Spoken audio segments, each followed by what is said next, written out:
ਸਤਿ ਸ਼੍ਰੀ ਅਕਾਲ ਜੀ। ਕਿਤਾਬ ਸ਼ੁਭ ਇਛਾਵਾਂ, ਲੇਖਕ ਨਰਿੰਦਰ ਸਿੰਘ ਕਪੂਰ। ਟੌਪਿਕ ਵਿਸ਼ਵਾਸ। ਕਿਸੇ ਸਬੂਤ ਤੋਂ ਬਿਨਾਂ ਮਨੌਤ ਨੂੰ ਵਿਸ਼ਵਾਸ ਕਹਿੰਦੇ ਹਨ। ਇਹ ਮਨ ਦੀ ਇੱਕ ਅਜਿਹੀ ਅਵਸਥਾ ਹੁੰਦੀ ਹੈ ਜਿਸ ਵਿੱਚ ਕਿਸੇ ਬਾਹਰਲੇ ਆਸਰੇ ਦੀ ਕੋਈ ਲੋੜ ਨਹੀਂ ਰਹਿੰਦੀ। ਵਿਸ਼ਵਾਸ ਆਪਣੇ ਆਪ ਉੱਤੇ ਟਿਕਿਆ ਹੁੰਦਾ ਹੈ। ਵਿਸ਼ਵਾਸ ਅਣਵੇਖੀਆਂ ਵਸਤਾਂ, ਵਿਚਾਰਾਂ, ਵਿਅਕਤੀਆਂ ਦੀ ਗਵਾਹੀ ਹੁੰਦਾ ਹੈ। ਅਸੀਂ ਸਾਰੇ ਅਨੇਕਾਂ ਵਿਸ਼ਵਾਸਾਂ ਦੇ ਆਧਾਰ ਉੱਤੇ ਹੀ ਆਪਣਾ ਜੀਵਨ ਜਿਉਂਦੇ ਹਾਂ। ਕੇਵਲ ਵਿਸ਼ਵਾਸ ਨਾਲ ਬਹੁਤੇ ਕੰਮ ਨਹੀਂ ਕੀਤੇ ਜਾ ਸਕਦੇ, ਪਰ ਵਿਸ਼ਵਾਸ ਤੋਂ ਬਿਨਾਂ ਤਾਂ ਕੁਝ ਵੀ ਨਹੀਂ ਕੀਤਾ ਜਾ ਸਕਦਾ। ਵਿਸ਼ਵਾਸ ਪਿਆਰ ਦਾ ਉਹ ਰੂਪ ਹੈ ਜਿਸ ਵਿੱਚ ਸਭ ਚੀਜ਼ਾਂ ਸਹੀ ਅਤੇ ਸੋਨੇ ਰੰਗੀਆਂ ਹੋ ਜਾਂਦੀਆਂ ਹਨ। ਸਾਡੀਆਂ ਅੱਖਾਂ ਨੂੰ ਵੇਖਣਾ ਆ ਜਾਂਦਾ ਹੈ, ਸਾਡੇ ਕੰਨਾਂ ਨੂੰ ਰੌਲੇ ਅਤੇ ਸੰਗੀਤ ਵਿਚਲਾ ਅੰਤਰ ਪਤਾ ਲੱਗ ਜਾਂਦਾ ਹੈ। ਸਾਡੀ ਚਾਲ ਵਿੱਚ ਮੜਕ ਆ ਜਾਂਦੀ ਹੈ, ਅਸੀਂ ਅੰਦਰੋਂ ਬਾਹਰੋਂ ਰੰਗੇ ਜਾਂਦੇ ਹਾਂ ਅਤੇ ਸਾਡਾ ਕਾਇਆ ਕਲਪ ਹੋ ਜਾਂਦਾ ਹੈ। ਵਿਸ਼ਵਾਸ ਨਾਲ ਅਕਸਰ ਅਸੰਭਵ ਵੀ ਸੰਭਵ ਬਣ ਜਾਂਦਾ ਹੈ। ਵਿਸ਼ਵਾਸ ਵਿੱਚ ਆਸ ਹੁੰਦੀ ਹੈ, ਸੋਹਣੇ ਭਵਿੱਖ ਦੀ ਸੰਭਾਵਨਾ ਉਸਰਦੀ ਹੈ, ਆਪਣੇ ਆਪ ਵਿੱਚ ਸਫਲਤਾ ਦੀ ਉਮੀਦ ਉੱਭਰਦੀ ਹੈ, ਅਰਥਾਤ ਅਸੀਂ ਹਾਂ ਪੱਖੀ ਹੋ ਜਾਂਦੇ ਹਾਂ। ਵਿਸ਼ਵਾਸ ਨਾਲ ਸਾਡੀ ਕਲਪਨਾ ਨੂੰ ਪਰ ਲੱਗ ਜਾਂਦੇ ਹਨ। ਅਸੀਂ ਇੱਕ ਅਜਿਹੇ ਵਾਤਾਵਰਣ ਵਿੱਚ ਵਿਚਰਦੇ ਹਾਂ ਜਿੱਥੇ ਅੱਖਾਂ ਨਾਲ ਸੁਣਿਆ ਜਾ ਸਕਦਾ ਹੈ, ਕੰਨਾਂ ਨਾਲ ਵੇਖਿਆ ਜਾ ਸਕਦਾ ਹੈ, ਕਲਪਨਾ ਨਾਲ ਉੱਡਿਆ ਜਾ ਸਕਦਾ ਹੈ। ਜਿਸ ਕੋਲ ਵਿਸ਼ਵਾਸਾਂ ਦੀ ਦੌਲਤ ਹੈ ਉਹ ਗਰੀਬ ਨਹੀਂ ਹੋ ਸਕਦਾ, ਕਿਉਂਕਿ ਉਸ ਦੇ ਯਤਨ ਮਜ਼ਬੂਤ ਹੁੰਦੇ ਹਨ ਅਤੇ ਉਸ ਵਿੱਚ ਜਿੱਤ ਦਾ ਭਰੋਸਾ ਹੁੰਦਾ ਹੈ। ਵਿਸ਼ਵਾਸ ਨਾਲ ਸਮੁੱਚੀ ਸ਼ਖਸੀਅਤ ਵਿੱਚ ਟਿਕਾਓ ਆਉਂਦਾ ਹੈ। ਵਿਸ਼ਵਾਸ ਦਾ ਸਭ ਤੋਂ ਵੱਡਾ ਗੁਣ ਇਹ ਹੈ ਕਿ ਇਸ ਨਾਲ ਆਸ ਦੇ ਨਾਲ ਨਾਲ ਸਬਰ ਵੱਧਦਾ ਹੈ ਅਤੇ ਜਿਨ੍ਹਾਂ ਵਿੱਚ ਆਸ ਅਤੇ ਸਬਰ ਹੋਣ, ਸਮਾਂ ਉਹਨਾਂ ਦੀ ਸੇਵਾ ਵਿੱਚ ਆ ਟਿਕਦਾ ਹੈ ਅਤੇ ਘਟਨਾਵਾਂ ਉਹਨਾਂ ਦੀ ਇੱਛਾ ਅਨੁਸਾਰ ਮੋੜ ਕੱਟਦੀਆਂ ਹਨ। ਵਿਸ਼ਵਾਸ ਨਾਲ ਅਸੰਭਵ ਨੂੰ ਸੰਭਵ ਭਾਵੇਂ ਨਾ ਬਣਾਇਆ ਜਾ ਸਕਦਾ ਹੋਵੇ, ਪਰ ਸੰਭਵ ਨੂੰ ਆਪਣੀ ਇੱਛਾ ਅਨੁਸਾਰ ਮੋੜਿਆ ਜਾ ਸਕਦਾ ਹੈ। ਵਿਸ਼ਵਾਸ ਉਸ ਸ਼ਕਤੀ ਦਾ ਨਾਂ ਹੈ ਜਿਹੜੀ ਸਾਨੂੰ ਥੱਕਣ ਨਹੀਂ ਦਿੰਦੀ, ਜਿਹੜੀ ਲੰਮੇ ਇਰਾਦੇ ਸਿਰਜਣ ਦਾ ਸਾਹਸ ਦਿੰਦੀ ਹੈ ਅਤੇ ਸਭ ਤੋਂ ਵੱਧ ਇਹ ਸਾਨੂੰ ਡਰ ਜਾਂ ਭੈ ਜਾਂ ਸਹਿਮ ਉੱਤੇ ਜਿੱਤ ਪ੍ਰਾਪਤ ਕਰਨ ਦਾ ਬਲ ਦਿੰਦੀ ਹੈ। ਵਿਸ਼ਵਾਸ ਕਰਨਾ ਸ਼ਕਤੀਸ਼ਾਲੀ ਹੋਣ ਦੀ ਗੁੜਤੀ ਹੈ। ਜੀਵਨ ਦੇ ਵੱਖ-ਵੱਖ ਖੇਤਰਾਂ ਵਿਚਲੇ ਜੀਵਨ ਅਨੁਭਵਾਂ ਦੇ ਆਧਾਰ ਉੱਤੇ ਅਸੀਂ ਆਪਣੀ ਵਿੱਤ ਅਨੁਸਾਰ ਵਿਸ਼ਵਾਸ ਉਸਾਰਦੇ ਹਾਂ। ਮਨੁੱਖ ਅਤੇ ਜਾਨਵਰ ਵਿੱਚ ਅੰਤਰ ਹੀ ਇਹ ਹੈ ਕਿ ਮਨੁੱਖ ਕੋਲ ਵਿਸ਼ਵਾਸ ਹਨ। ਕਿਸੇ ਕੌਮ ਜਾਂ ਦੇਸ਼ ਦੀ ਸਮੁੱਚੀ ਸੱਭਿਅਤਾ ਮਨੁੱਖੀ ਵਿਸ਼ਵਾਸਾਂ ਉੱਤੇ ਹੀ ਉਸਰੀ ਹੁੰਦੀ ਹੈ। ਜੇ ਮਨੁੱਖ ਤੋਂ ਉਸ ਦੇ ਵਿਸ਼ਵਾਸ ਖੋਹ ਲਏ ਜਾਣ ਤਾਂ ਮਨੁੱਖ ਦਾ ਇਤਿਹਾਸ ਭੇਡਾਂ ਦੇ ਇਤਿਹਾਸ ਤੋਂ ਵੱਖਰਾ ਨਹੀਂ ਹੋਵੇਗਾ। ਵਿਸ਼ਵਾਸ ਮਨੁੱਖ ਦੇ ਅੰਦਰੋਂ ਉੱਭਰਦਾ ਹੈ, ਇਹ ਬਾਹਰੋਂ ਠੋਸਿਆ ਨਹੀਂ ਜਾ ਸਕਦਾ। ਮਨੁੱਖ ਅੰਦਰਲੇ ਵਿਸ਼ਵਾਸਾਂ ਦੇ ਸਹਾਰੇ ਉੱਪਰੋਂ ਠੋਸੇ ਹੋਏ ਵਿਸ਼ਵਾਸਾਂ ਵਿਰੁੱਧ ਬਗਾਵਤਾਂ ਕਰਦੇ ਰਹੇ ਹਨ।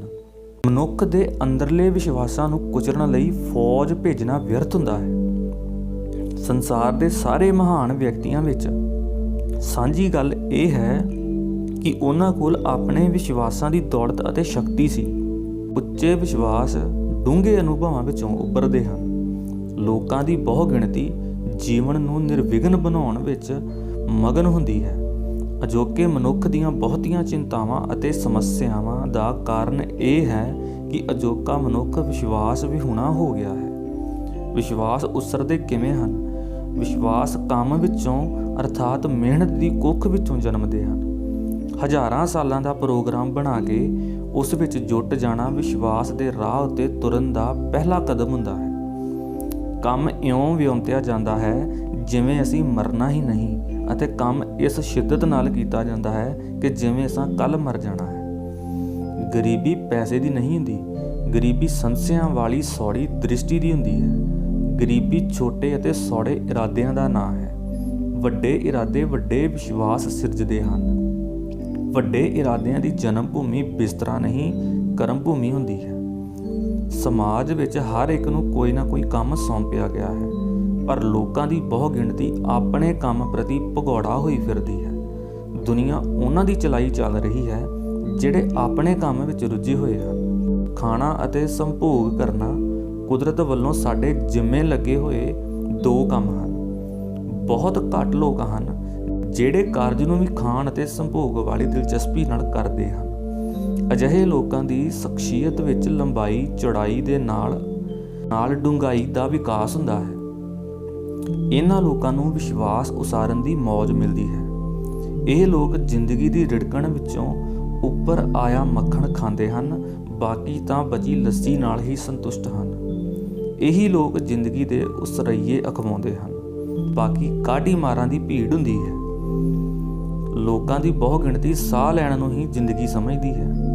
ਸਾਡੇ ਜੀਵਨ ਵਿੱਚ ਵਿਸ਼ਵਾਸ ਅਤੇ ਵਿਵੇਕ ਸੱਜਾ ਖੱਬਾ ਹੱਥ ਹਨ। ਇਹ ਵੀ ਇੱਕ ਵਿਸ਼ਵਾਸ ਹੈ ਕਿ ਮਨੁੱਖ ਤਰਕ ਜਾਂ ਵਿਵੇਕ ਨਾਲ ਸਾਰੀਆਂ ਸਮੱਸਿਆਵਾਂ ਸੁਲਝਾ ਸਕਦਾ ਹੈ। ਵਿਸ਼ਵਾਸ ਵੀ ਇੱਕ ਤਰਕ ਹੈ, ਪਰ ਵਿਸ਼ਵਾਸ ਵਾਲੇ ਤਰਕ ਦੀ ਪੱਧਰ ਦਾਰਸ਼ਨਿਕ ਤਰਕ ਤੋਂ ਉਚੇਰੀ ਹੁੰਦੀ ਹੈ।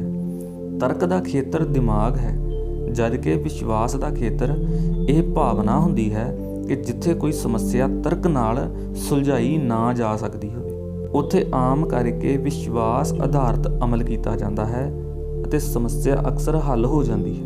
ਅਨੇਕਾਂ ਵਾਰ ਵੇਖਿਆ ਗਿਆ ਹੈ ਕਿ ਜਦੋਂ ਡਾਕਟਰ ਕਿਸੇ ਰੋਗੀ ਨੂੰ ਜਵਾਬ ਦੇ ਦਿੰਦੇ ਹਨ ਤਾਂ ਉਹ ਰੋਗੀ ਕਿਸੇ ਵਿਸ਼ਵਾਸ ਦਾ ਲੜ ਫੜ ਕੇ ਅਰੋਗ ਹੋ ਜਾਂਦਾ ਹੈ। ਕਹਿੰਦੇ ਹਨ ਵਿਗਿਆਨ ਵਿੱਚ ਵਿਸ਼ਵਾਸ ਦਾ ਕੋਈ ਸਥਾਨ ਨਹੀਂ। ਕਈ ਕਹਿੰਦੇ ਹਨ ਵਿਸ਼ਵਾਸ ਕੰਮ ਚੋਰਾਂ ਅਤੇ ਕਿਸਮਤ ਵਿੱਚ ਵਿਸ਼ਵਾਸ ਕਰਨ ਵਾਲਿਆਂ ਵੱਲੋਂ ਚਲਾਈ ਗੱਪ ਹੁੰਦੀ ਹੈ। ਉਪਰੋਕਤ ਦੋਸ਼ ਲਾਉਣ ਵਾਲੇ ਵਿਸ਼ਵਾਸ ਤੋਂ ਭਟਕ ਗਏ ਪ੍ਰਤੀਤ ਹੁੰਦੇ ਹਨ। ਗਣਿਤ ਦੇ ਫਾਰਮੂਲੇ ਅਤੇ ਵਿਗਿਆਨ ਦੀਆਂ ਕਾਢਾਂ ਇਸੇ ਵਿਸ਼ਵਾਸ ਉੱਤੇ ਹੀ ਉਸਰੀਆਂ ਹੋਈਆਂ ਹਨ ਕਿ ਪ੍ਰਕਿਰਤੀ ਦੇ ਨੇਮ ਅਟੱਲ ਰਹਿਣਗੇ। ਇਹ ਵਿਸ਼ਵਾਸ ਕੀਤਾ ਜਾਂਦਾ ਹੈ ਕਿ ਕੱਲ੍ਹ ਸੂਰਜ ਚੜ੍ਹੇਗਾ। ਵਿਗਿਆਨ ਕੋਲ ਕੋਈ ਤਰਕ ਨਹੀਂ ਜਿਸ ਨਾਲ ਉਹ ਦੱਸ ਸਕੇ ਕਿ ਪ੍ਰਕਿਰਤੀ ਦੇ ਨੇਮ ਅਟੱਲ ਕਿਉਂ ਹਨ। ਪ੍ਰਕਿਰਤੀ ਦੇ ਨੇਮ ਪ੍ਰਕਿਰਤੀ ਵਿੱਚ ਸਾਡੇ ਵਿਸ਼ਵਾਸ ਦਾ ਆਧਾਰ ਹੁੰਦੇ ਹਨ। ਵਿਸ਼ਵਾਸ ਅਤੇ ਵਹਿਮ ਵਿਚਲੇ ਅੰਤਰ ਨੂੰ ਜਾਣਨਾ ਵੀ ਜ਼ਰੂਰੀ ਹੈ। ਧਰਮ ਨੇ ਮਨੁੱਖ ਦੀ ਵਿਸ਼ਵਾਸ ਉਸਾਰਨ ਦੀ ਰੁਚੀ ਨੂੰ ਵਰਤ ਕੇ ਆਪਣੇ ਉਦੇਸ਼ਾਂ ਲਈ ਅਨੇਕਾਂ ਵਹਿਮ ਅਤੇ ਭਰਮ ਫੈਲਾਏ ਹਨ, ਜਿਨ੍ਹਾਂ ਨੂੰ ਅਕਸਰ ਵਿਸ਼ਵਾਸ ਅਤੇ ਕਈ ਵਾਰੀ ਅੰਧ ਵਿਸ਼ਵਾਸ ਕਿਹਾ ਜਾਂਦਾ ਰਿਹਾ ਹੈ। ਜਦੋਂ ਲੋਕਾਂ ਦੀ ਸਮਝ ਉੱਚੀ ਹੋਵੇ ਉਦੋਂ ਵਿਸ਼ਵਾਸ ਉਸਰਦੇ ਹਨ, ਪਰ ਸੌੜੇ ਉਦੇਸ਼ ਅਤੇ ਕਲਪਨਾ ਦੀ ਕੰਗਾਲੀ ਅੰਧ ਵਿਸ਼ਵਾਸਾਂ ਨੂੰ ਜਨਮ ਦਿੰਦੀ ਹੈ। ਮਨੁੱਖੀ ਇਤਿਹਾਸ ਵਿੱਚ ਵੱਡੇ ਵਿਸ਼ਵਾਸਾਂ ਵਾਲੇ ਦੌਰ ਵੱਡੀਆਂ ਪ੍ਰਾਪਤੀਆਂ ਦੇ ਦੌਰ ਸਨ। ਉੱਚੇ ਵਿਸ਼ਵਾਸਾਂ ਨੇ ਅਨੇਕ ਪਵਿੱਤਰ ਇਨਸਾਨ ਪੈਦਾ ਕੀਤੇ ਹਨ। ਵਿਸ਼ਵਾਸਹੀਣਤਾ ਜ਼ੁਲਮ ਅਤੇ ਜ਼ਬਰ ਨੂੰ ਵਧਾਉਂਦੀ ਹੈ, ਜਦੋਂ ਕਿ ਵਿਸ਼ਵਾਸ ਦੇ ਮੋਰਚੇ ਤੇ ਲੜ ਰਹੇ ਵਿਅਕਤੀ ਹੀ ਗਵਾਚੀ ਹੋਈ ਆਜ਼ਾਦੀ ਨੂੰ ਮੁੜ ਪ੍ਰਾਪਤ ਕਰ ਰਹੇ ਹਨ। ਤਰਕ ਸਾਨੂੰ ਨਾ ਮੁੱਕਣ ਵਾਲੀ ਸੋਚ ਦੀ ਭਟਕਣ ਵਿੱਚ ਪਾਉਂਦਾ ਹੈ, ਪਰ ਵਿਸ਼ਵਾਸ ਉਹ ਸਥਿਤੀ ਹੈ ਜਿੱਥੇ ਸਭ ਭਟਕਣਾਂ ਮੁੱਕ ਜਾਂਦੀਆਂ ਹਨ ਅਤੇ ਮਨੁੱਖ ਕਰਮਯੋਗੀ ਬਣ ਜਾਂਦਾ ਹੈ।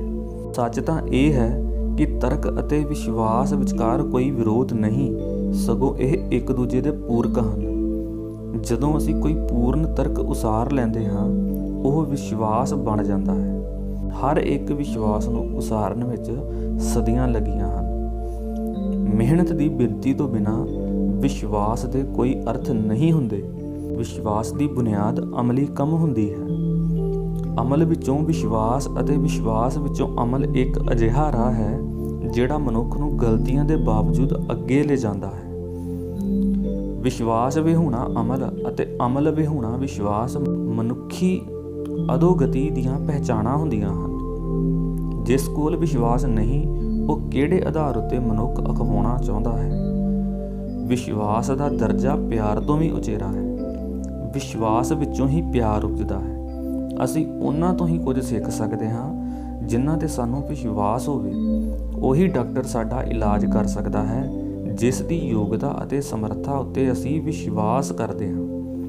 ਵਿਸ਼ਵਾਸ ਵਿੱਚੋਂ ਹੀ ਸੁਰੱਖਿਆ ਦੀ ਭਾਵਨਾ ਉਪਜਦੀ ਹੈ। ਵਿਸ਼ਵਾਸ ਵਿੱਚੋਂ ਹੀ ਸਾਨੂੰ ਸੱਚ ਦੇ ਦੀਦਾਰੇ ਹੁੰਦੇ ਹਨ। ਸ਼ਕਤੀਸ਼ਾਲੀ ਵਿਸ਼ਵਾਸ ਸ਼ਕਤੀਸ਼ਾਲੀ ਮਨੁੱਖਾਂ ਨੂੰ ਜਨਮ ਦਿੰਦੇ ਹਨ, ਜਿਹੜੇ ਮੋੜਵੇਂ ਰੂਪ ਵਿੱਚ ਵਿਸ਼ਵਾਸਾਂ ਨੂੰ ਹੋਰ ਬਲਵਾਨ ਬਣਾਉਂਦੇ ਹਨ। ਜਦੋਂ ਕੋਈ ਕੌਮ ਆਪਣੇ ਡੂੰਘੇ ਅਤੇ ਪਰਖੇ ਹੋਏ ਵਿਸ਼ਵਾਸਾਂ ਪ੍ਰਤੀ ਬੇਮੁਖ ਹੁੰਦੀ ਹੈ, ਉਸੇ ਅਨੁਪਾਤ ਵਿੱਚ ਉਸ ਦਾ ਪਤਨ ਹੁੰਦਾ ਹੈ। ਇਵੇਂ ਹੀ ਹਰ ਕੌਮ ਆਪਣੇ ਵਿਸ਼ਵਾਸਾਂ ਦੇ ਅਨੁਪਾਤ ਵਿੱਚ ਹੀ ਉੱਚੀ ਉੱਠਦੀ ਹੈ।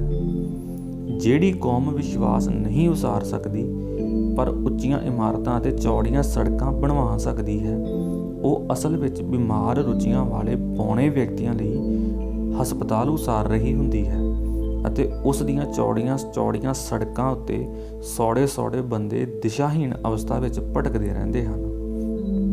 ਸਭ ਤੋਂ ਪਹਿਲੀ ਲੋੜ ਇਹ ਹੈ ਕਿ ਅਸੀਂ ਆਪਣੇ ਆਪ ਉੱਤੇ ਵਿਸ਼ਵਾਸ ਕਰੀਏ ਅਤੇ ਫਿਰ ਕੌਮ ਜਾਂ ਦੇਸ਼, ਫਿਰ ਸੰਸਾਰ ਭਰ ਦੇ ਮਨੁੱਖਾਂ ਵਿੱਚ ਵਿਸ਼ਵਾਸ ਕਰੀਏ।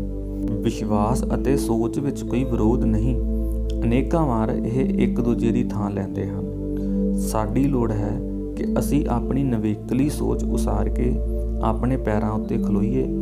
ਇਹ ਰਾਹ ਸੌਖਾ ਨਹੀਂ। ਸੌਖੀਆਂ ਜਿੱਤਾਂ ਦੇ ਅਭਿਲਾਸ਼ੀ ਲੋਕਾਂ ਦੀ ਬਹੁ ਗਿਣਤੀ ਕੋਈ ਵਿਸ਼ਵਾਸ ਨਹੀਂ ਉਸਾਰ ਸਕਦੀ। ਵੇਖਣਾ ਇਹ ਹੈ ਕਿ ਅਸੀਂ ਇਕੱਲੇ ਵਿਚਰਨਾ ਹੈ ਜਾਂ ਭੀੜ ਵਿੱਚ, ਅਸਾਂ ਅੱਗ ਵਾਂਗ ਆਪਣਾ ਰਾਹ ਆਪ ਬਣਾਉਣਾ ਹੈ ਜਾਂ ਪਰੰਪਰਾ ਦੀ ਦਲਦਲ ਵਿੱਚ ਖੁੱਭੇ ਰਹਿਣਾ ਹੈ। ਕੀ ਅਸੀਂ ਮਨਸੂਰ ਬਣਨ ਲਈ ਤਿਆਰ ਹਾਂ? ਕੀ ਸਾਡੇ ਵਿੱਚ ਸੁਕਰਾਤ ਬਣਨ ਦੀ ਸ਼ਕਤੀ ਹੈ? ਮਿਹਨਤ ਕਰਨ ਨਾਲ ਵਿਸ਼ਵਾਸ ਵੱਧਦਾ ਹੈ ਅਤੇ ਵਿਸ਼ਵਾਸ ਨਾਲ ਕੰਮ ਸੌਖੇ ਹੋ ਜਾਂਦੇ ਹਨ। ਹਰੇਕ ਪ੍ਰਾਪਤੀ ਸਾਨੂੰ ਅਗਲੇਰੀਆਂ ਪ੍ਰਾਪਤੀਆਂ ਲਈ ਉਤਸ਼ਾਹ, ਹੌਸਲਾ ਅਤੇ ਵਿਸ਼ਵਾਸ ਦਿੰਦੀ ਹੈ। ਸਾਨੂੰ ਯਾਦ ਰੱਖਣਾ ਚਾਹੀਦਾ ਹੈ ਕਿ ਜਿੱਤ ਉਹਨਾਂ ਦੀ ਹੀ ਹੁੰਦੀ ਹੈ ਜਿਨ੍ਹਾਂ ਨੂੰ ਆਪਣੀ ਜਿੱਤ ਵਿੱਚ ਵਿਸ਼ਵਾਸ ਹੁੰਦਾ ਹੈ, ਅਤੇ ਜਦੋਜਹਿਦ ਉਹੀ ਕਰਦੇ ਹਨ ਜਿਨ੍ਹਾਂ ਨੂੰ ਆਪਣੇ ਆਪ ਵਿੱਚ ਵਿਸ਼ਵਾਸ ਹੁੰਦਾ ਹੈ। ਸੋ ਇਹਦੇ ਨਾਲ ਹੀ ਅੱਜ ਦਾ ਇਹ ਟੌਪਿਕ ਖਤਮ ਹੁੰਦਾ ਹੈ। ਫਿਰ ਮਿਲਾਂਗੇ ਇੱਕ ਨਵੇਂ ਟੌਪਿਕ ਦੇ ਨਾਲ।